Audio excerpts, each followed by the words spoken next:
Can you imagine having him as a bass teacher? Dear God. Hello there, my little Mudvaynes. We're going to do a video today. A random, no reason video. I just thought, I wonder if there is a Ryan video. And there are some. It's really for no particular reason other than just I felt like it. So hopefully you're feeling some Ryan bass awesomeness today. Bass camp. Is that him?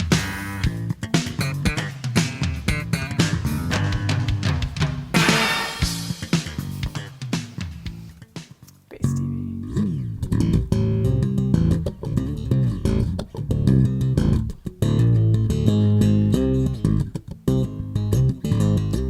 Wait! Did you see what was on the wall back there? No way. Do you see that?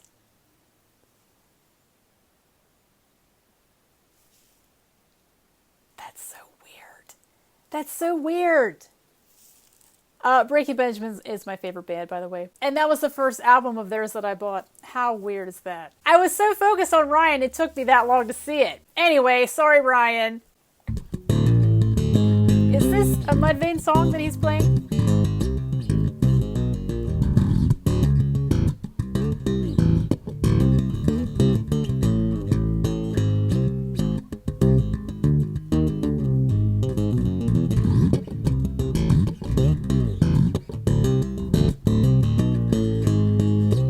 It's not one I know. Well, I've been here before, but not as an instructor, obviously, and I've been able to observe other bass players do what they do best. And seeing the students here, they want to be here too. It's not just fanboy stuff. Maybe that sounds ugly. When Ove asked me to do it, I was a little apprehensive. Can you imagine? I'm not the world's greatest bass player like some of the people here are. But what I do have is my own personal story, a weird tuning that I play in. I hope that Can you I imagine have some things to give to the people who come here for this. Having him as a bass teacher? Dear God.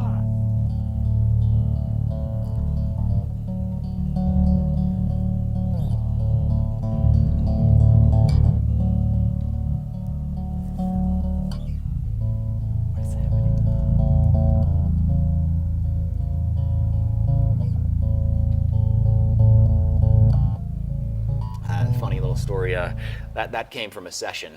I have an idea in the studio, and I'm always looking for a different way to play the line or a different way to express it, messing with it. So I'd say, I want to try this. He'd be like, this, which meant at the end of the day, it meant sounds good up here, doesn't mean it's going to work in real life. Throughout the session, that kind of became the joke as we go like this, which means sounds good up here.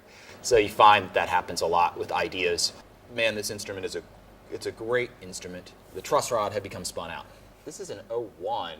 Well, in the meantime, I got a newer version that had a different radius on the neck. I sent an email saying, well, is there any way, while we're at it, fixing the truss rod, and since we've got to take the neck up and do a whole bunch of stuff anyway, I have no idea why don't what we he's just take talking the coating about. off? Why don't we go back to basics, no pun intended. So I have a brand new instrument that I've had a lot of history with. I've played, I don't know, 1,000+ shows with this thing, easy. You can get a whole lot of sounds out of this one. So listen to how much bass this thing has, okay? This, bottom end. Now listen how not bass it has. That sounds alien almost, it's got a lot of mid-range, but no bottom. So you can really run such a wide a variety of sounds.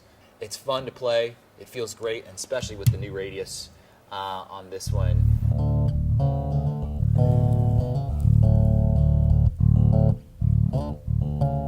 Do you recognize any of this stuff, or is he just messing around? Because I don't know.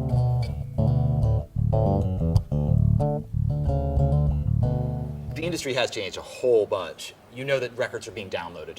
And you know that there's a lot of time and energy put into that, Illegally. and there's a lot of money, so there needs to be some return on that. And the labels were no longer getting that return due to downloads. We certainly felt it on a touring level. If we were to sold more records, well, you go up in the lineup.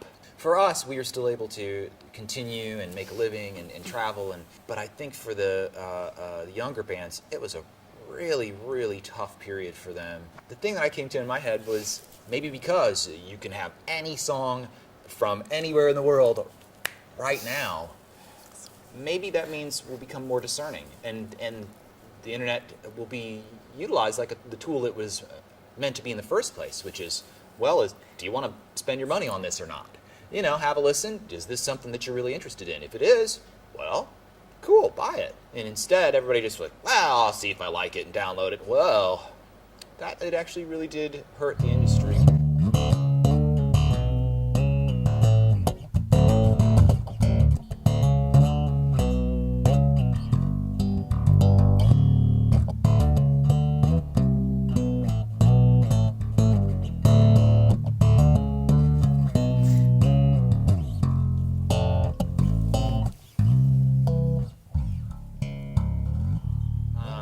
Projects.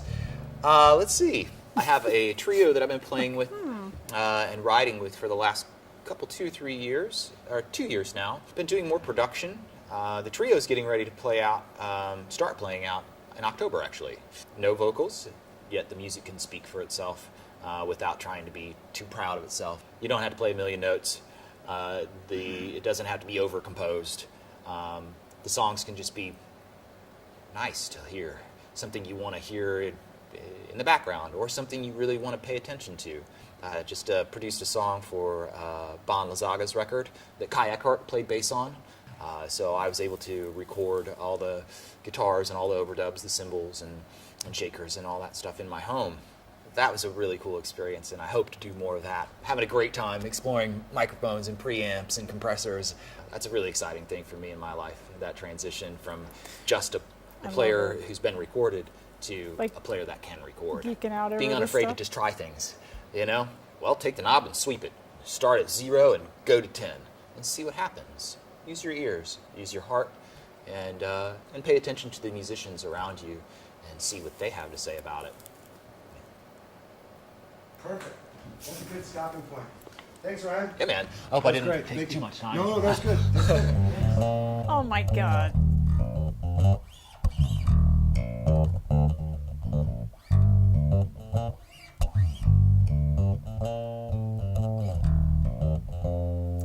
Just jamming.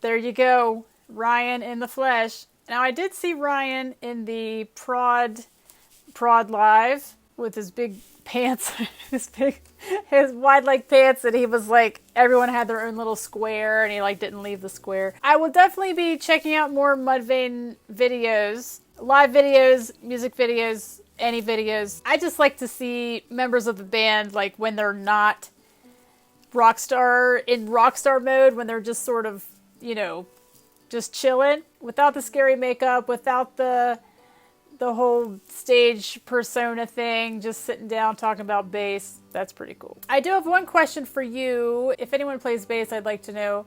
And if anyone plays bass because of this man, I would like to know that too. Because I was looking through the comments of this video before I started, and a few people mentioned that Ryan is the reason they got into bass or started playing bass, so I want to know if that applies to any of you. Thank you for joining me for this random, no reason, Ryan bass awesomeness video. More Mudvayne to come, so enjoy the rest of your day and your week, and I'll see you for another one.